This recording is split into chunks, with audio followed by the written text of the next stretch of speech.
होता है कि जिस क्लास में हम पढ़ते हैं उस क्लास के जितने भी सामान हैं हमारा धर्म है उसकी सुरक्षा करें।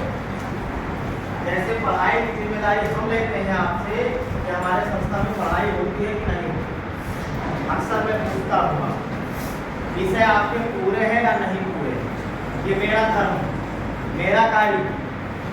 स्टाफ समयानुसार आपकी क्लास में उपस्थित होते हैं या नहीं होते हैं, ये मेरा काम है पूछना। बाकी सभी कार्यों का उत्तर देना ये आपका काम है। आप जब तक मेरे यहाँ अध्ययन कार्य कर रहे हैं, मेरी संपूर्ण जिम्मेदारी है कि हम आपके उम्मीद पे खरा उतरें। मेरा धर्म है विषय या किसी भी कक्षा अध्यापक के द्वारा वार्षिक परीक्षा आपकी नजदीक है, कोई भी विषय यदि आपका पूरा नहीं है तो हमें उसकी आप शिकायत कर सकते हैं। कोई अध्यापक यदि समयानुसार उपस्थित नहीं होता है तो उसकी शिकायत आप कर सकते हैं। यदि मान लीजिए कोई भी सवाल आपको ब्लैक बोर्ड पे दिया गया है और वो आपको लिखने के बाद समझाने का कार्य नहीं करते हैं या आपके सवाल पुटअप करने पर समझाया नहीं जाता है तो ऐसे भी अध्यापक का आप शिकायत कर सकते हैं। पढ़ाई के विषय में यदि आप कोई भी शिकायत करेंगे तो हमारे लिए सर्वोपरि होगा, मैं उसका निदान जरूर करूंगा। परंतु आपका भी दायित्व है कि जो भी कक्षा अध्यापक या विषयाध्यापक आपके क्लास में आते हैं तो आप भी उनका सम्मान अच्छा सा करें, उनके बताए हुए मार्गदर्शन में रहे, नाजायज तरीके से उनसे बहस करने का प्रयास न करें।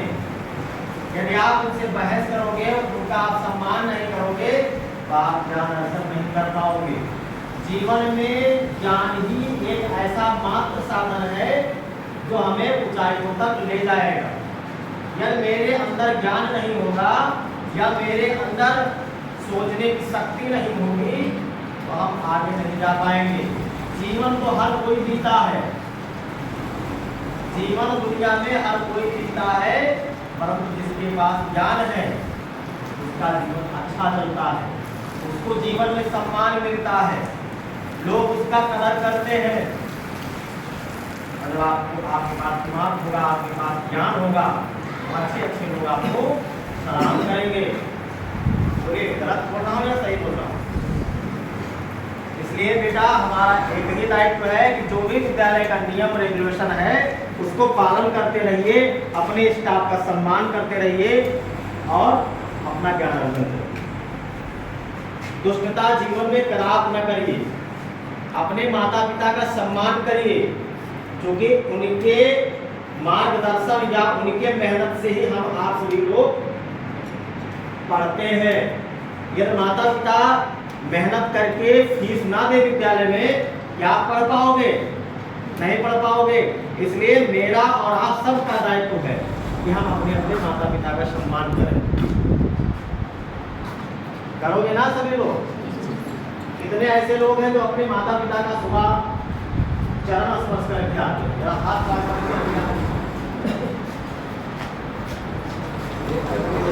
देखिए 2-3% है। क्या माता पिता का चरण स्पर्श करना हमारे लिए शर्मिंदगी का विषय है? बोलिए, हमारा पैर कट जाएगा या हमारी हाथ कट जाएगी? आशीर्वाद से ही बहुत कुछ मिलता है भैया जीवन में।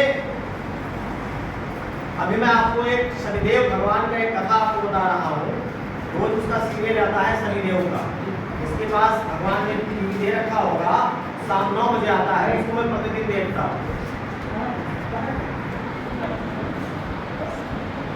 एक ऋषि थे, उनके पास पुत्र नहीं था।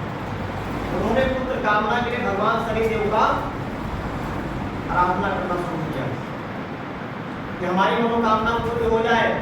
भगवान शनिदेव प्रकट हुए, उन्होंने कहा भगवान महादेव का आप जाप करिए, जिसके बस में जो चीज होता है वही कर पाएगा।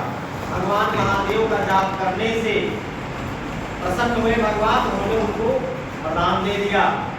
परंतु एक शब्द उन्होंने भगवान शंकर ने 2 शब्द कहा कि आपको कौन सा पुत्र चाहिए? अब इसी असमंजस में पड़ गए। भगवान ने कहा आपको 100 वर्ष तक जीवित रहने वाला पुत्र चाहिए, जिसके अंदर कोई दिमाग ना हो, कोई बुद्धि ना हो, ऐसा पुत्र चाहिए, या अल्प आयु में जीने वाला सुलोक पुत्र चाहिए। तो उन्होंने कहा प्रभु हमको सुलोक पुत्र चाहिए जो संसार में नाम कमाए। अयोग्य पुत्र कोई चाहता है अपने जीवन में? बोले हमें तो अपने माता पिता का नाम घोषित करे, चाहेगा कोई? नहीं चाहेगा। इसलिए उनको भगवान शंकर ने आशीर्वाद दे दिया। पुत्र का जन्म हुआ, धीरे धीरे जो है बच्चा बड़ा हुआ। जब बच्चा बड़ा होता है तो हर एक समय में किसी न किसी व्यक्ति को ज्ञान अर्जन के लिए किसी न किसी गुरु के पास जाना पड़ता है। जाते हैं नहीं जाते? जैसे आपका जन्म हुआ, आप हमारे संस्था में जितने भी लोग खड़े हैं सब आपके गुरु हैं। एक दृष्टि से देखा जाए तो माता पिता है, और माता पिता के बाद दूसरा स्थान, वैसे ज्ञान के मामले में प्रथम स्थान गुरु को दिया जाता है, लेकिन जन्म से लेकर के 5 वर्ष तक जो कार्य होता है, उत्पादन पोषण होता है, वो मां करती है, पिता करते हैं। इसके बाद गुरु का सर्वश्रेष्ठ दर्जा दिया गया है। आप अगर आपको बताएंगे कि ये बेटा ये है, इसकी है, जान पाओगे आप? नहीं जान पाओगे। ऐसे भगवान उनके पिताजी गुरु थे। इसके बाद में भगवान शनिदेव स्वयं वेश बदल करके आए। जब आए तो उन्होंने कहा कि प्रभु हमारे बच्चे को आप शिक्षा दीजिए। उन्होंने शिक्षा दिया। उन्होंने क्या शिक्षा दिया? उन्होंने 5 चीज़ों का उन्होंने शिक्षा दिया। प्रथम क्या उन्होंने दिया? उन्होंने कहा बेटा अपने से बड़ों का सम्मान करना। नंबर 1, जो भी व्यक्ति मिले आपसे बड़ा है उससे आप प्रणाम करिए। जितनी बार मिले उतनी बार आप प्रणाम करिए। हमेशा पॉजिटिव सोचिए, निगेटिव मत सोचिए। ऐसा हर चीज़ों में उन्होंने कहा। धीरे धीरे ऐसे समय बीतता गया। उसकी आयु 10 वर्ष पूरी होती गई।